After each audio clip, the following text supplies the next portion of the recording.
Selamat datang dalam laporan khusus hari ini. Dalam beberapa menit ke depan, kita akan menyelami salah satu konflik terbesar dan paling berdarah di abad modern. Perang Rusia-Ukraina bukan lagi sekadar konflik regional, tetapi sebuah perang yang membentuk ulang hubungan antar negara, mengguncang perekonomian global, dan menempatkan dunia pada ketegangan geopolitik yang belum pernah dirasakan sejak Perang Dingin. Perang ini telah berlangsung lama, berakar kuat sejak perpecahan Uni Soviet. Ukraina, negara yang terletak di antara Eropa Timur dan Rusia, menemukan dirinya berada di persimpangan sejarah. Keinginan mereka untuk masuk Uni Eropa dan NATO dianggap oleh Moskow sebagai ancaman serius terhadap keamanan Rusia. Ketegangan itu semakin memanas pada 2014 ketika Rusia mencaplok Crimea dan mendorong konflik di Donetsk serta Luhansk. Namun semuanya berubah drastis pada Februari 2022 ketika Rusia melancarkan invasi besar-besaran ke Ukraina. Dunia terkejut, Eropa terguncang, dan Ukraina memasuki babak gelap yang tidak pernah mereka bayangkan sebelumnya.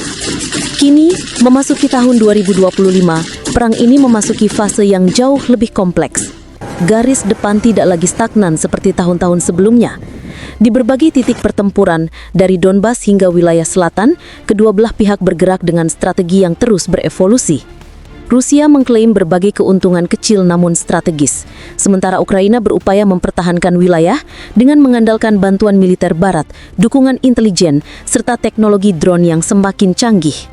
Di kota-kota besar seperti Kiev, Kharkiv, Odessa, dan Dnipro, penduduk hidup dalam ketidakpastian. Suara ledakan, sirene serangan udara, dan jatuhnya drone jarak jauh menjadi bagian dari rutinitas harian.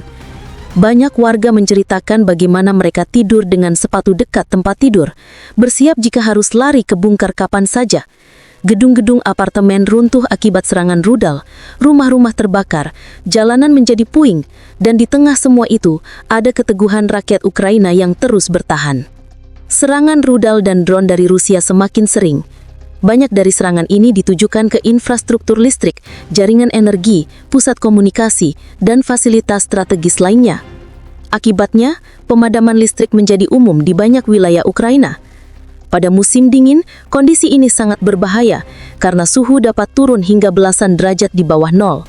Banyak keluarga bertahan dengan generator sederhana, lilin, atau api kecil untuk menghangatkan rumah mereka. Di front timur, situasi lebih brutal lagi. Donbas, wilayah yang telah menjadi simbol perang selama bertahun-tahun, adalah teater pertempuran paling sengit. Pasukan Rusia menggunakan taktik bombardir artileri tanpa henti, diikuti gelombang infanteri. Sementara itu, Ukraina mengandalkan serangan drone FPV, penembak jitu, dan pasukan khusus yang melakukan operasi cepat di malam hari.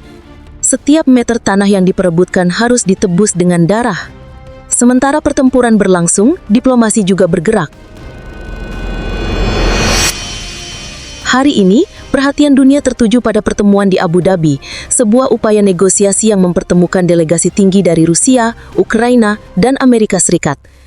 Mereka membahas dokumen 19 poin yang dirancang sebagai dasar gencatan senjata dan peta jalan menuju perdamaian.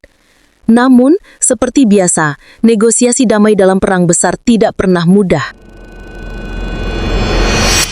Banyak poin krusial masih menjadi batu sandungan, penarikan pasukan, status wilayah yang dikuasai Rusia, jaminan keamanan, hingga batas-batas baru yang mungkin ditetapkan. Delegasi Ukraina menginginkan pemulihan wilayah sesuai hukum internasional, sementara Rusia menegaskan mereka mempertahankan wilayah yang telah mereka ambil. Amerika Serikat berperan sebagai mediator, namun bahkan Washington pun tidak bisa mengabaikan dinamika politik dalam negeri mereka sendiri yang mempengaruhi kebijakan luar negeri terhadap Ukraina. Ironisnya, ketika para diplomat berbicara di ruang pendingin mewah, suara ledakan tetap terdengar di Ukraina. Rudal tetap menghantam wilayah pemukiman, drone tetap berputar di langit malam, perang tidak berhenti hanya karena ada pertemuan.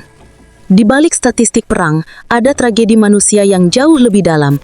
Lebih dari 17 juta orang kini membutuhkan bantuan kemanusiaan. Miliaran warga Ukraina melarikan diri ke negara tetangga seperti Polandia, Jerman, Rumania, dan negara-negara Uni Eropa lainnya.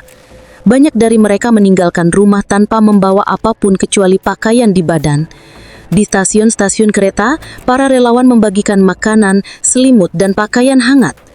Anak-anak yang dulu bersekolah dengan normal, kini belajar dari tempat pengungsian atau ruang bawah tanah. Trauma menjadi bagian dari kehidupan sehari-hari.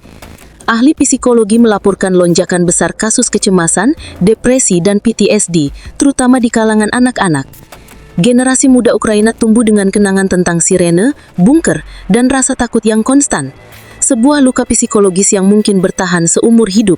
Ekonomi Ukraina berada di titik kritis. Banyak pabrik tutup atau hancur.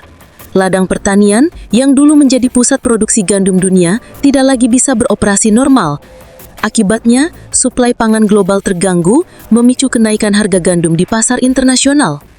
Infrastruktur transportasi terputus di banyak tempat, jembatan runtuh, jalanan hancur, dan jalur logistik terganggu.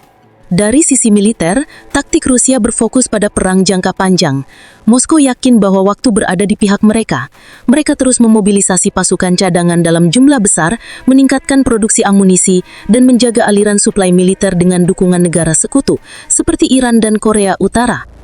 Drone dan rudal dari luar negeri memperkuat kemampuan serangan Rusia. Di sisi lain, Ukraina mengandalkan bantuan Barat, namun dukungan itu tidak selamanya stabil. Beberapa negara Barat mulai mengalami kelelahan Ukraina, terutama di tengah tekanan ekonomi dan politik domestik.